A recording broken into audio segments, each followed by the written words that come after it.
no better way to kick off the football season than with spa-inspired football treatments.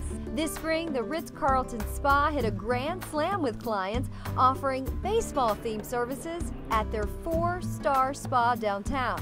This fall, though, it's a whole new ballgame. That's what downtown Denver's all about.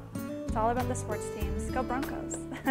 Amelia and her team introduced a new lineup at the spa September 1st, including 3 treatments in a package, each uniquely named and surprisingly different from your standard spa services.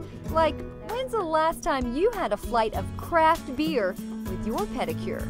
At the Ritz, it's called the Heisman Hops and Honey Pedicure, which is an amazing pedicure using Great Divide beer and a me bath ball, and it's all customized. It's a 75-minute experience, and you get to sip the beer, the flight of beer, taste it all while your toes are being pampered. Now, if the rest of you is in need of some serious TLC, the Touchdown Thai Massage is sure to keep you limber straight through the playoffs. This massage incorporates stretching into the treatment, so it's a really good way to kick off the fall season because it's all about stretching and relaxation.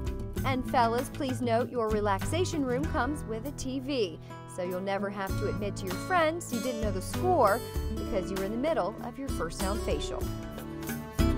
And don't forget, for more great ways to get plugged into this football season, check out Metromix.com's 2011-2012 Broncos Guide, complete with local sports bars to catch the game, connect with players on Twitter, and get to know our ladies in orange and blue.